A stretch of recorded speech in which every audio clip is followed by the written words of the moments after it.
low can you play the 10N? This is low, like really low.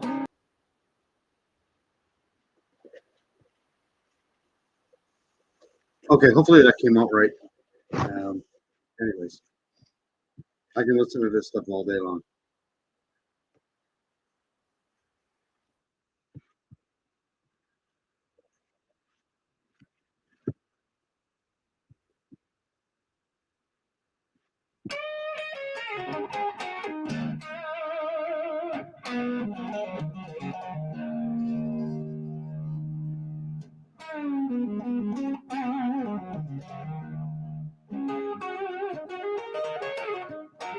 Just play it on the two cabs I'm sitting on. Can't bother anybody at this volume. I got the this Game Master on here, the one that's on my board, just set to simulate a crank amp. Look at that stuff. If you have a new Game Master, the controls would be set like that. Just watch. I'll turn that one off and turn this one on.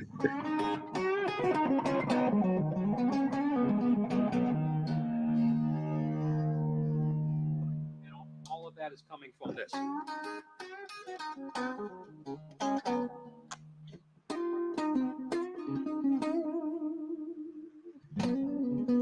I don't know if that phone can even hear that. That's how low this is, right?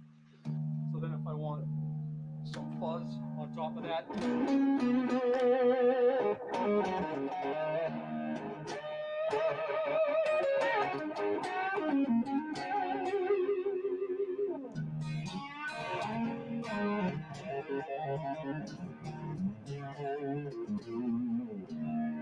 Or a 2-transistor fuzz.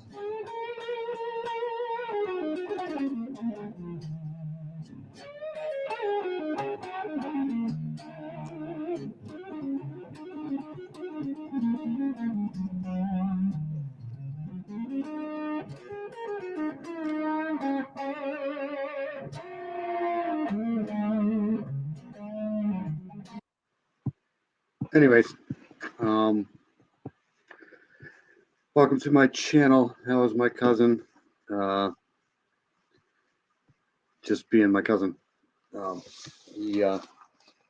called him last week and said, "Hey, I've been looking for some audio to put to some of my my online stuff." And he said, "Go ahead, you can use whatever you want." So I'm like, "Fantastic, let's do that." Anyways, just think, I grew up listening to that. So there you go. All right, so it's a recap of the week, and we'll get going here in a second. Let me do a couple things, and I'll be right back.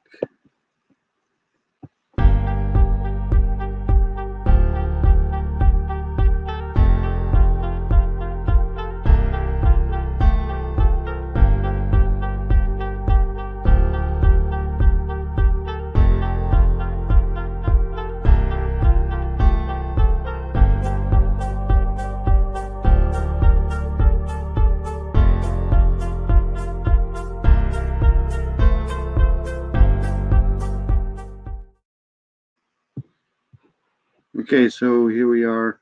I'm going to go over a recap of some of the things that happened this week.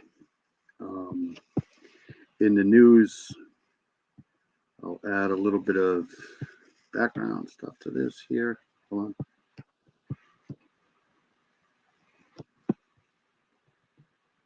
Let's go night driving. There. Okay, so it was a pretty intense week. We had the power storms and the tornadoes that ripped through, I'm going to say, the Ohio River Valley and then the Tennessee River Valley and all the valleys. Texas got pummeled a little bit, especially eastern Texas. But I made a couple videos about that. But I want to go over some of the news with the whole Delphi case. Let me pull up some articles here. This is from the Journal in Korea.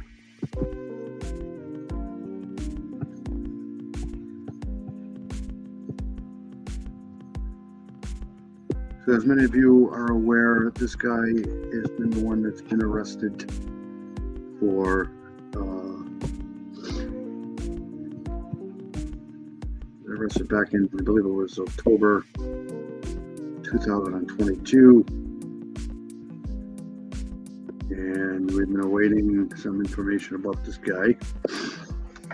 I believe he has a pretrial for 6/15 of this year, but this came out a few days ago.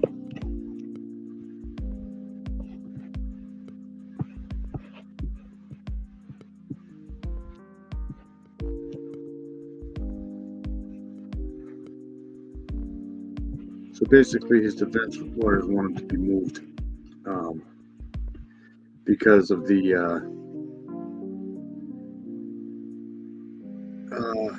inhumane way of how he's being treated in jail. So I think I can play this. Hold on a second.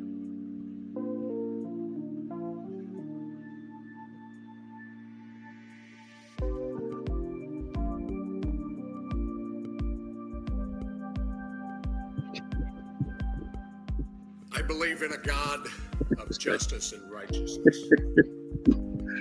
Today, I believe that same God has provided us justice for happy and living. Oh my God, this guy is so comedian. He's like a comedian. So again, this is coming from, hold on.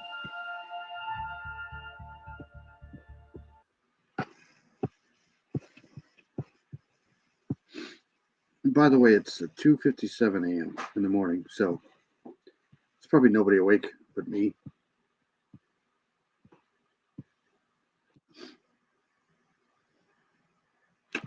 But all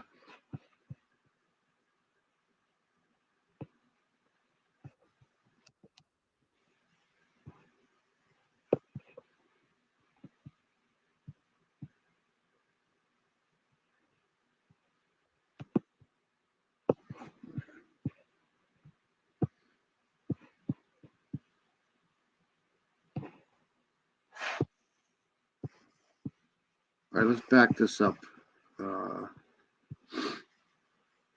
and it'll speak for itself. So this is coming from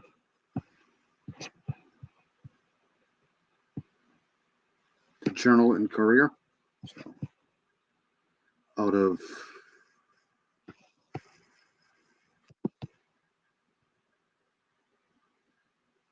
Lafayette, Indiana.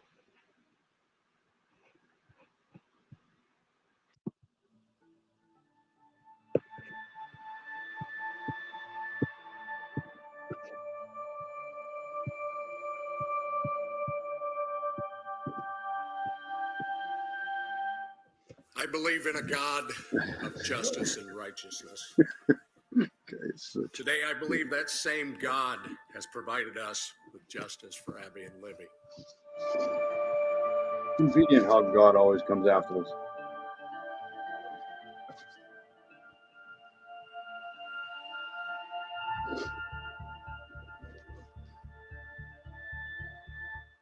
We're keeping the tip line open, the tip email open.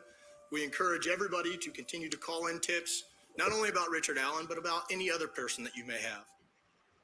For that reason and for the nature of this case, the probable cause and the charging information has been sealed by the court.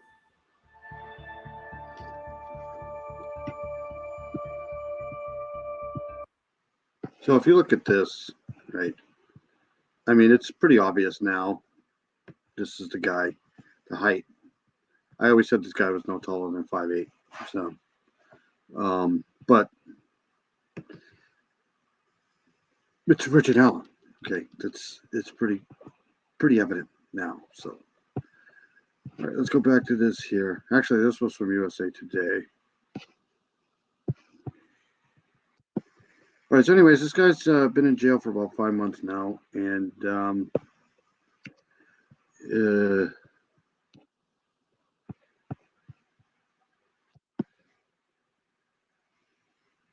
he wants to be moved to Westville Prison.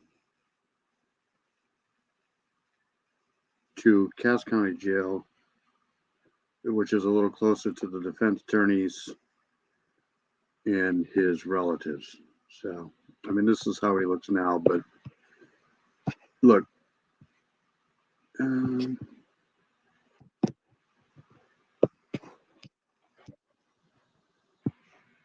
if you go to jail for 5 months, you're not going to look perfect. But in my opinion, this guy here, whatever he wants, give it to him, because I can see this shaping up to be a ploy, either a ploy for the defense or some sort of a setup for an appeal down the road. But he doesn't look too healthy. I think he's doing this on purpose. He may never get to trial. Not looking like this, that's for sure. He wants to be in control, be in power. He's a narcissist. He's innocent until proven guilty, but this is what these guys do sometimes. They don't want to give the family any benefit of the doubt. So he's going to do this until the end. He doesn't have to take any medication. He doesn't have to eat. He could literally just die in jail, literally, and then nobody will ever get any answers. So I would give his defense attorneys everything they want, because they could be working on some sort of a deal with him just to try to get him to, call it a day here. But anyway, so that's the news this week in Delphi. This guy is definitely suspect number one in this case, and I don't think there's any other people involved, but I could be wrong. So that's that. Let's go to another case that's been gaining some more attention here. I don't understand why it's gaining attention, but it is. I'll go back here and put some music on.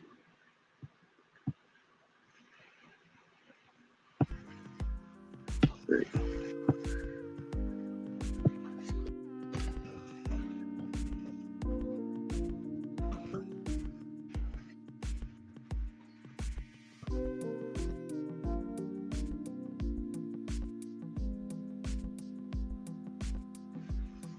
So this is the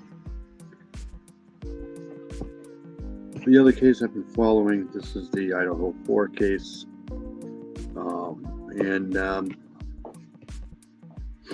It's an advertisement anyway, so let's pause that. Oops, I don't want that.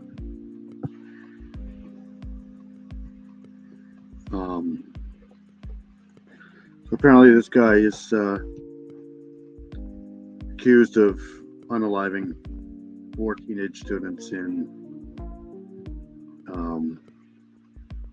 Moscow, Idaho, and he is awaiting his pretrial. But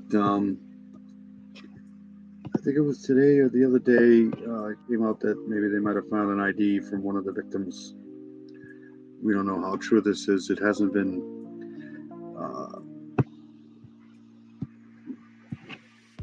outed by law enforcement. There is a gag order in both cases, so I don't know if there's going to be able to say anything. So just wanted to bring this up because all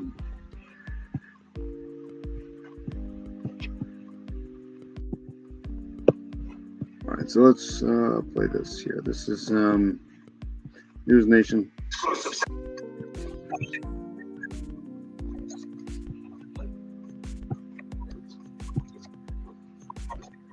Lived or he inhabited him to one of the victims. An ID was found connected to someone from the home in Moscow, Idaho. It was found during one of the searches of Kohberger's residence. Anybody actually think? So what does that mean? Well, either they found. I mean, obviously, look at him. Anyway, so a little bit about the story if you haven't heard about it, but he's accused of killing 4 teenage students, college students in Idaho, and brutally. And there's some there's some out there that think that he was interested in one of the girls.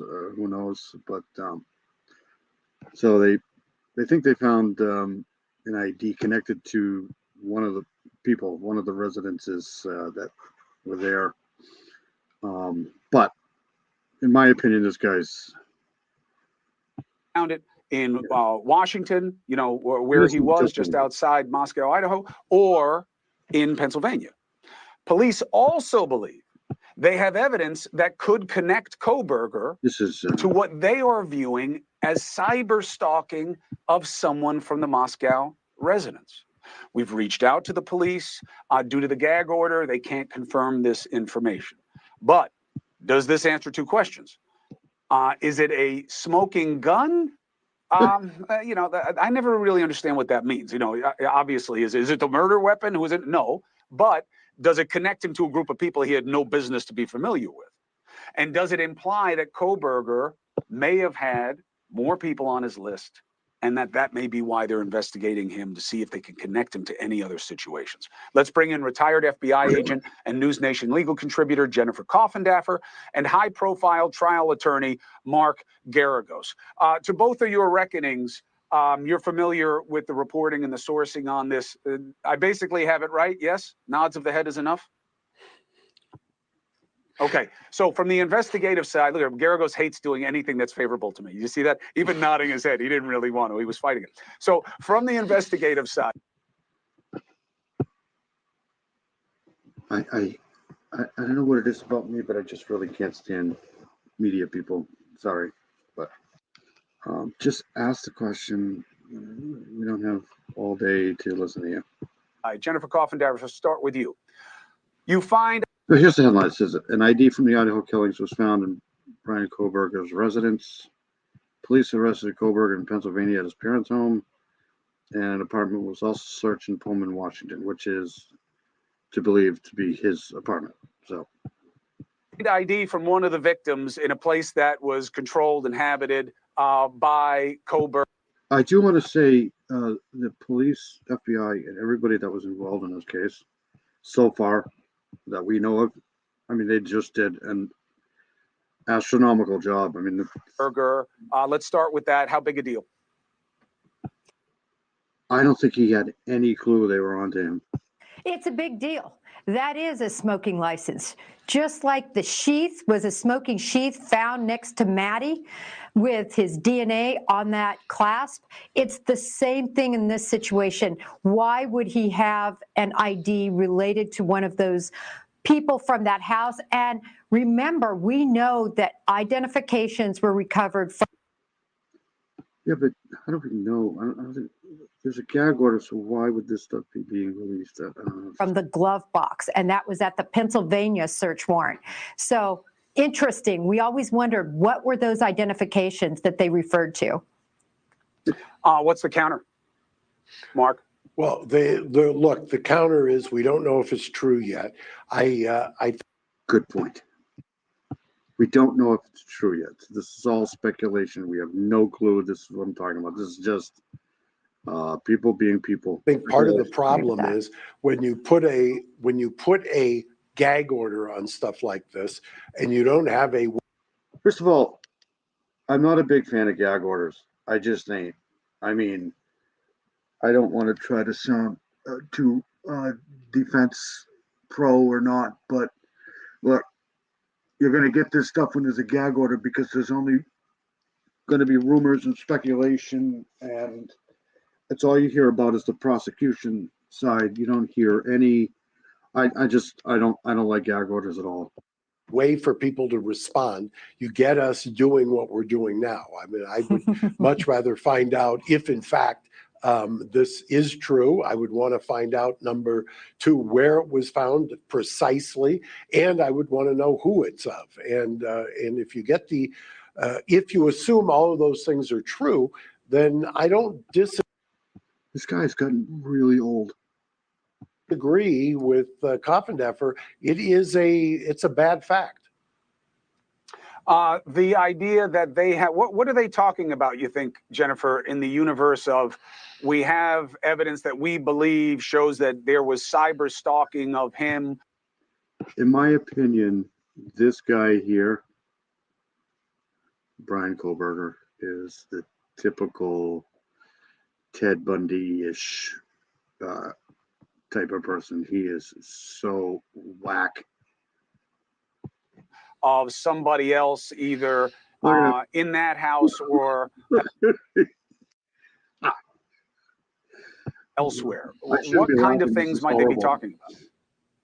Well, again, to Garagos's point, if that's true, why do people stalk? They stalk because they're feeling persecuted, and this is a way that they can exact their revenge. The same reason why people commit these types of heinous murders. All it means is pursuing stealthily. So this would line up completely with the crime he is accused of committing. So this guy here apparently supposedly made so many mistakes. He's a graduate from, this is what he does, is forensics. This is what he went to school for. This is what and he apparently made so many mistakes. A lot of the evidence they have, I think, is circumstantial, but, even circumstantial evidence sometimes can convict you. It depends on the jury. And by am the I way, wrong, Mark? it fits Go ahead. right in. It fits right in with Jennifer's theory from last night too. So she's really building quite a true crime manifesto here. I can't wait. I can't wait for the book. Yeah, I'm going to need her on the podcast. The idea of is it fair to argue, counselor, at this point, even if both of these things are true, I'm more worried about the ID being in something of his control or possession than I am of the cyber stalking, because you could be into somebody and and looking at them. Very, very good points. But,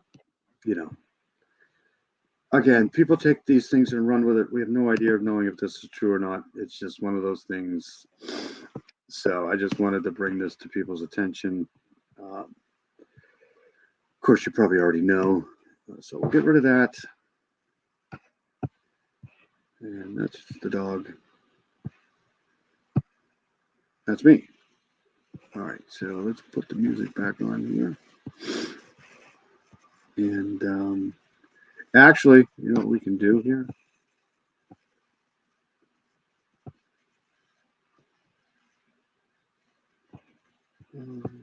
No, we'll do it this way.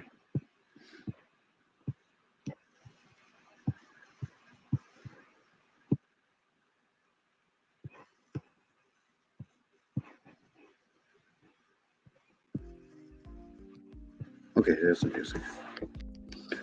All right, so what else is going on this week?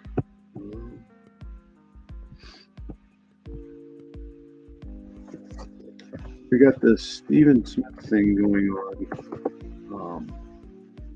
I don't really know too much about that case, but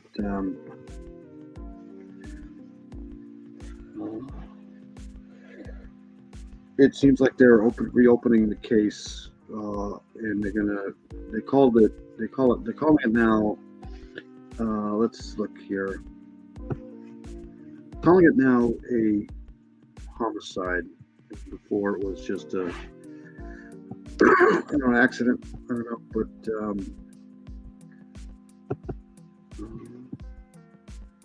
this is let's see here.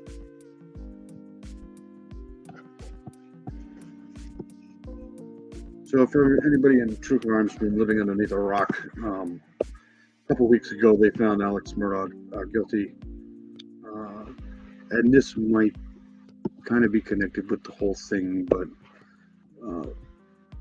they're going to re-exhume this kid here, and they're going to do another autopsy on him and treat this more like a homicide than an accident. So this is from People Magazine. So a second autopsy of Steve Smith has been declared a success by investigators, who say new evidence was collected after the South Carolina teen's body was exhumed 8 years ago. Smith, 19, was found unalive 3 miles away from his vehicle on July 8th, 2015. Well, that was 8 years ago, in the middle of a dark country road in Hampton County, South Carolina. And I've been on those roads, there's just nothing there. Deep gashes to his forehead. His death was initially ruled a hit and run, but authorities now believe that's not the case.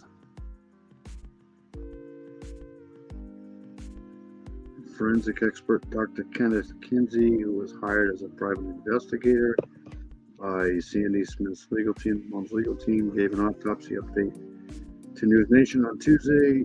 I do know it was a success. They say they did collect evidence. It was very good documentation, and everybody was upbeat about the information that was collected. And that's not always the situation when you exhume someone after that much time. Let's just watch this little. This is from News Nation. Were there any surprises by that pathologist? As far as I know, no, ma'am. But like I said, the final report isn't here yet, and I'm expecting that final report would tell us a little bit more. I do know Nothing beats that accent. It is so awesome.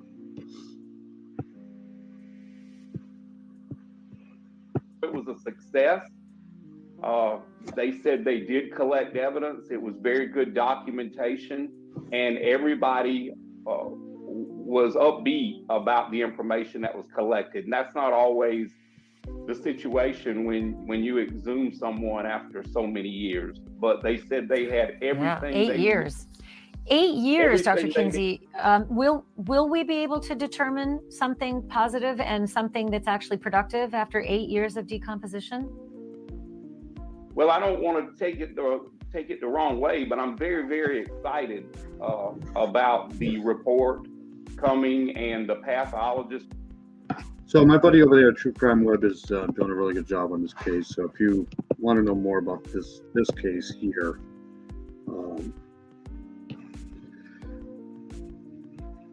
follow him over at True Crime Web. Were very upbeat and said they had everything they needed to do a proper examination of Mr. Smith. So I didn't hear anything negative about that, and they were, saying that it was very good situation for the Smith family and for the investigation.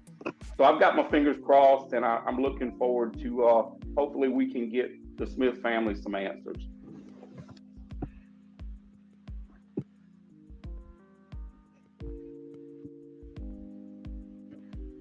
So that's that. That's the Stephen Smith case that's been going on the last few weeks. Of course, we had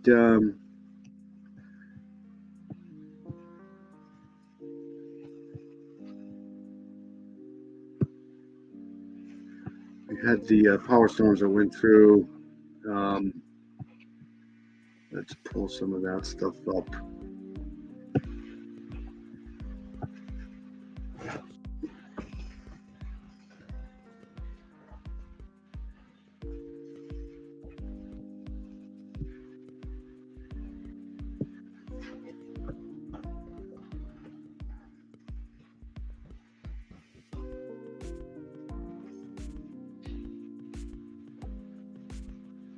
We'll just play this from Iowa here. This is ABC News 7.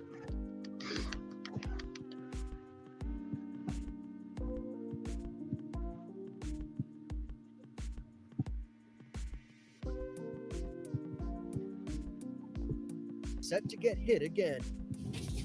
In Little Rock, this man in his van. Oops. Tonight, Yeah, it's the last thing you want to see right there. That's just not good. After more than 80 confirmed twisters in the last 72 hours. It's gonna hit the radio tower, go. Now, many of the same areas are set to get hit again. In Little Rock, this man in his van when the trees start snapping, emerging to see an EF3's destruction. And this is the massive EF3 that delivered a crushing blow northeast of there to Wynne, killing at least 4 people. Here in Wynne, Arkansas, they are up against the clock before this next storm hits. There's all this debris to clear. Residents are trying to salvage what they can from their homes and make repairs like tarping roofs. Praise the Lord. But we're alive. We're alive. East of Memphis, Misty Garner Gray, her family and their dogs unharmed after another EF3 twister struck No, her was that in-law's all? McNary County home. What was going through your mind at that point? I was watching my husband. He was down on his knees praying. And Oh my God. I'll be right back.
Needed a smoke break here, so. This is wicked funny. They have literally done testing, scientific testing on prayer, and they basically found out it doesn't work. was listening to him pray. I was just saying, yes, Lord, please keep us safe. And here in Wynn, there was just not enough time to clear all of this debris before the next storm. The expected winds are powerful enough that they could spin all of this up and create even more danger. Okay.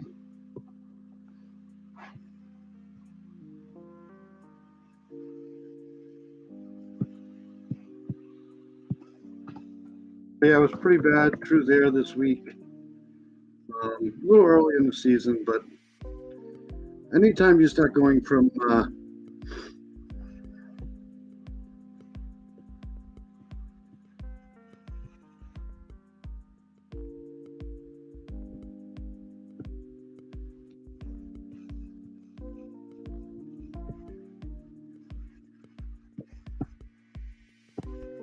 spring to summer or winter to spring, you're going to get unstable air, and it can happen. Let's go here. We'll go back to this here for a second. We're going to go here to ABC News. Here we go.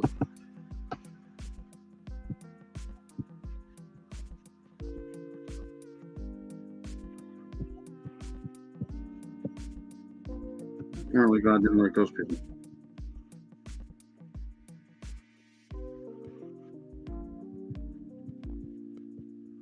By bursting transformers and lightning. Storm chasers joining residents and first responders, combing through the rubble of homes. Looking at the devastation, one Mississippi resident said, "There's nothing left." Homes and businesses ripped to shreds, the roof of this restaurant torn off, tables and chairs, and much of the inside left intact. At least 12 tornadoes reported, cars and even tractor trailers sent flying. A water tower crumbled to the ground. Mississippi. So you can see here, where am I? You can see here, like, this is how a tornado happens. Like, there's debris here, devastation here, but if you go to the right of the screen a little bit, there's nothing. That's what it does. It touches down, it wobbles, and wherever it goes, it goes. Mississippi's governor declaring a state of emergency. Like this And house, DHS that house Secretary right there. Mayorkas Go offering back. assistance to the communities impacted. And DHS Secretary Mayorkas, cars and even a tractor. See this house right here? Nothing. No damage whatsoever. Over here, this house is fine. Just right in here. It's not Trailers funny. sent flying. A water tower crumbled to the ground. Mississippi's governor declaring a state of emergency. And DHS Secretary Mayorkas offering assistance to the communities impacted. ABC's Phil Lipoff leads us off. Tonight, the deadly tornado emergency unfolding just after dark. Is there a big tornado, big wedge? AccuWeather capturing that monster twister in Rolling Fork, Mississippi, northwest of Jackson. Almost impossible to see. Illuminated by transformer power flashes and lightning, that twister on the ground for more than 90 miles. And southeast of Tupelo, another tornado emergency. That's the point. You know, the lightning is the least of your worries. The radar revealing a dire situation as the twister closed in. Oh man, like north side of Amory, this is coming in. Oh man.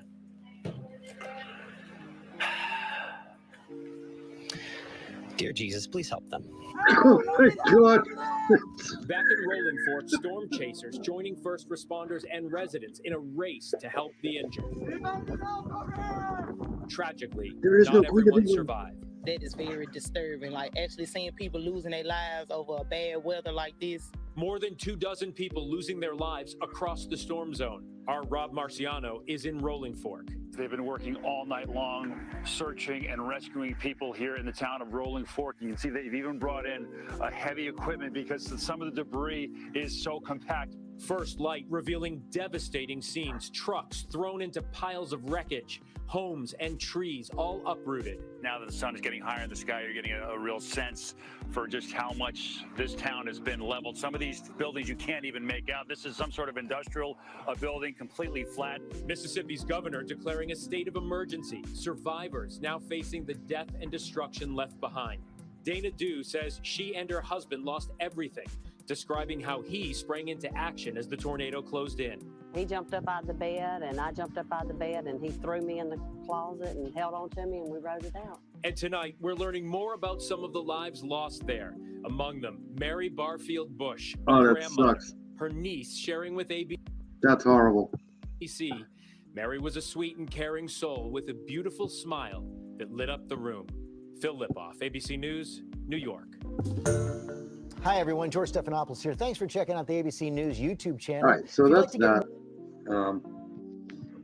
It was pretty bad. Tornadoes are horrible. If you ever find yourself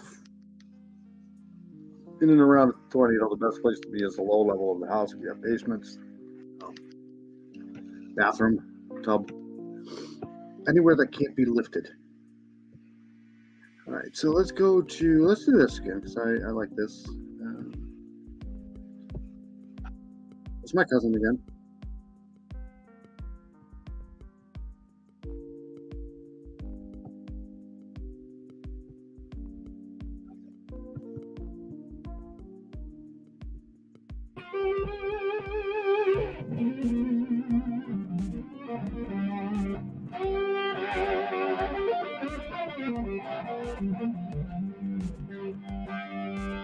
All right, this is about how to use a fuzz with the Gain Master.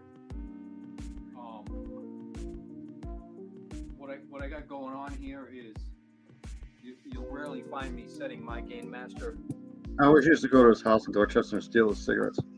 with the gain more than around 11 o'clock. I set it more to get at a lower. Winston Reds. I think that's what he smoked. The most destroyable cigarette you can smoke for your lungs. You get the sound of it and cranked. If you own a Gain Master, disregard what this knob is because this is an early one. This would be around 2 o'clock on your new one, which is just level. That's your level with the incoming signal. And that's the gain control will be about the same. So I was using this fuzz here, which is like an early fuzz fuzz. So the way I had the Gain Master set is just.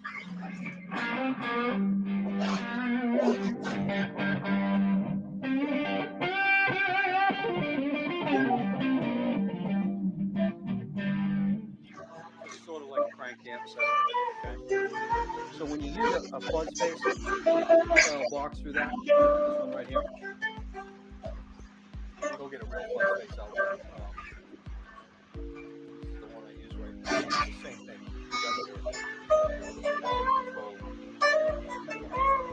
Crank that one all the way up. Okay. Because what you got with the Gain Master is the simulation of an amp cranked really loud. So you don't want to back the gain control way down.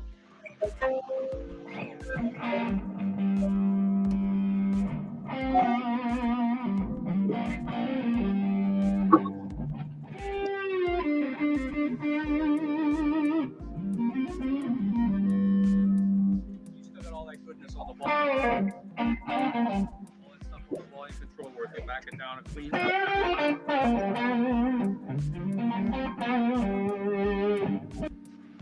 Okay, so we had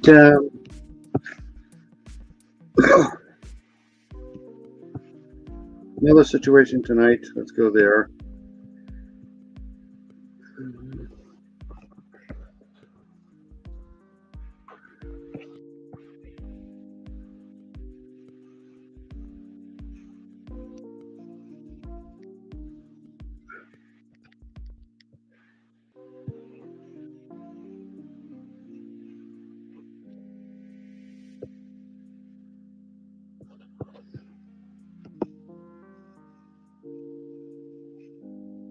Apparently we had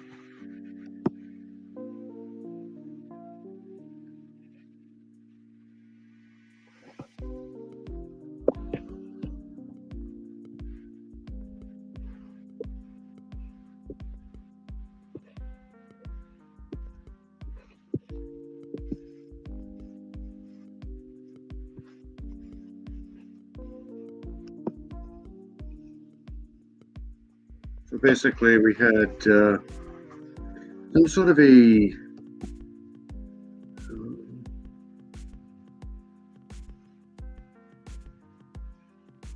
6 injured in a shooting in South Carolina Beach during high school senior skip day. The latest one was a report from Oklahoma, University of Oklahoma, that there was an active shooter on campus, but I think that's been debunked.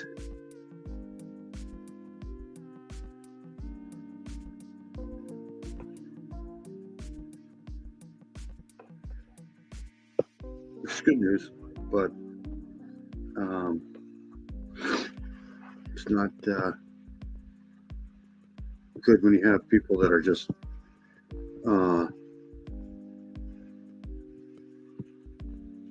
being idiots. We also had the Florida teen murders here. Let's look at that. I guess they've arrested some people, so let's take a look at that.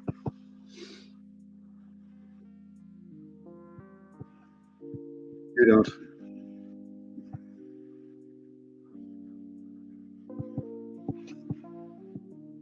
Coin a conclusion to that tragedy. As all of you are well aware, last Thursday, March 30th, we received a call near Forest Lakes Park, where our first victim, Layla Silvernail, was located suffering from a gunshot wound. She would later succumb to her injuries. The following morning, we responded to a location about a half a mile away and located a second victim deceased on the side of the road from an apparent gunshot wound. Then on Saturday, April 1st, my deputies located Layla's car abandoned and partially submerged in a pond about 9 miles from the location where she was found. My investigators located the third victim inside of the car. And I'll go ahead and tell you, because you've been asking me for specific details. She was located in the trunk. Now, I want to clear up before we get into those details. Based on the interviews, digital evidence from her phone, she was there of her own free will. Now, I'm going to start off by thanking all of the entities. If there's ever a true example. Here we go. Ready? This is when we go from just giving us the facts to dichotomies.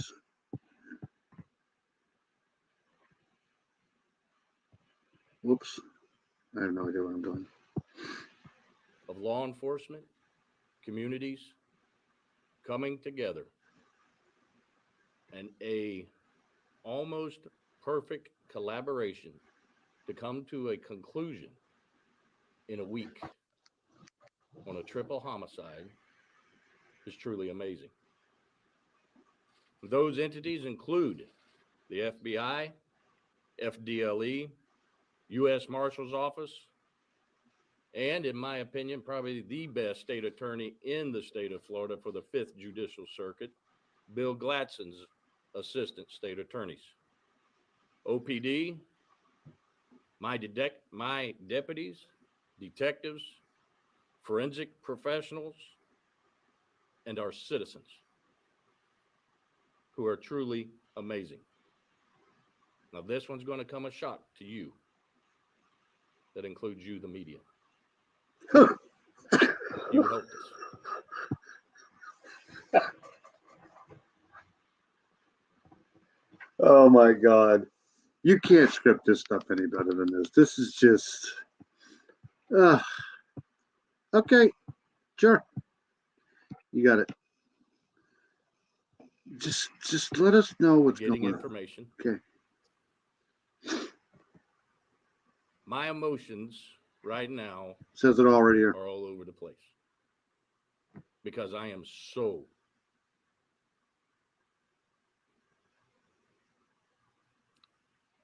proud of my guys and girls.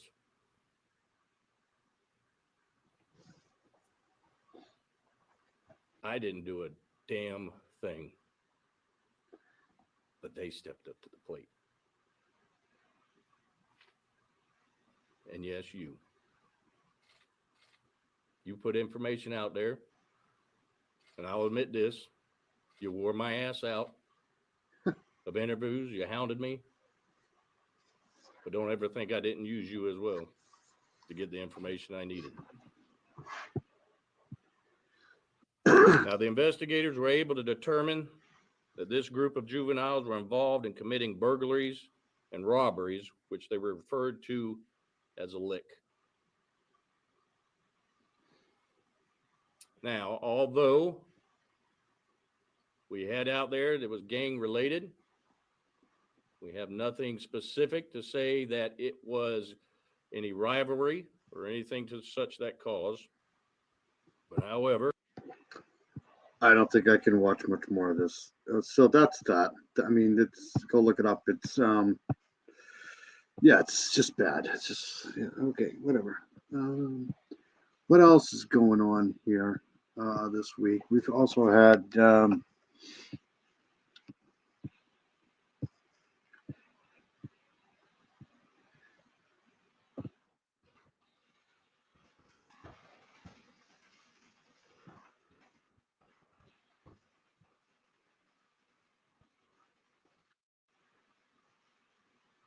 we also had this case here. Just literally unbelievable. In fact, let me do this again here. Actually, I don't have to do it like this. So I'm going to put this up to disclaimer because this is going to, nobody's watching anyways, but just in case somebody does, I'll put that up and let everybody know that this is really bad. So we're going to go with this one here because it's not as long.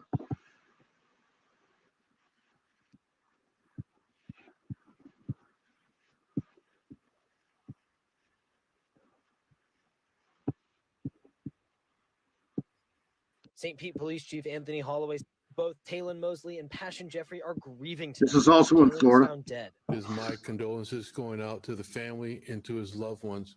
We are sorry that it had to end this way.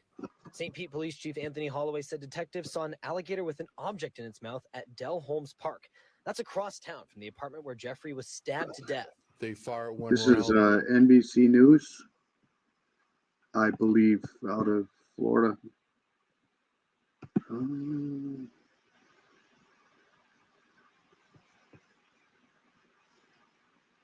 Can't be sure about that.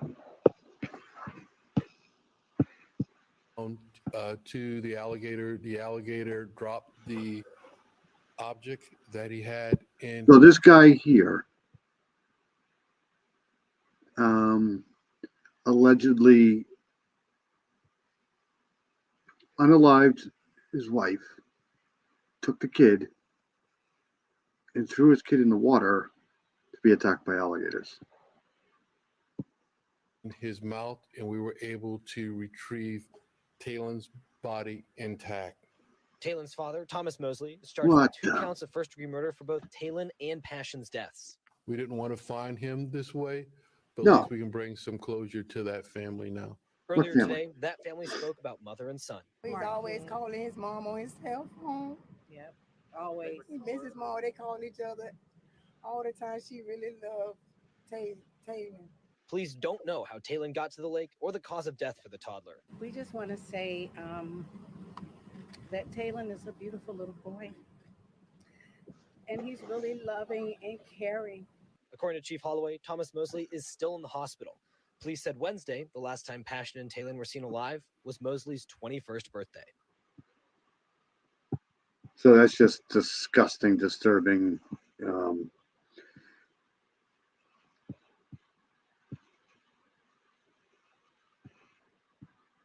Just horrible, horrible, horrible situation. But you know, this is the world we live in. So, yeah, if you know, I had my chance. But anyways, that's the way it goes. Shout out to those families, those people that are living through that. So that's basically it. I just wanted to come on and give a update on the news this week and true crime and other stuff. And that's it. Everybody have a good week. I'll be out here next week, same time, pretty much to give an update of what happens this week coming up.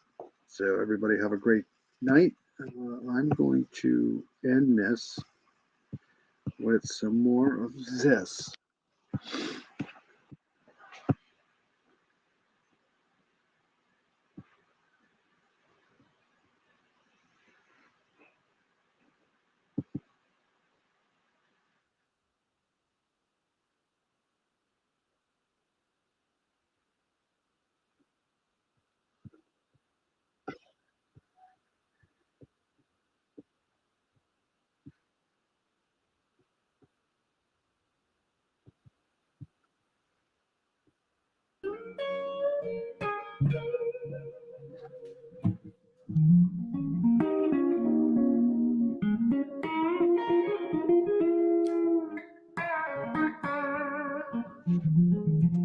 I feel like any of this stuff, go to Bob Jika on YouTube. I'll put Cool this sound. Yeah, it's just the amps. here. The Gain Master's not on. Well, I have two delays on just one amp. So, I haven't set real one.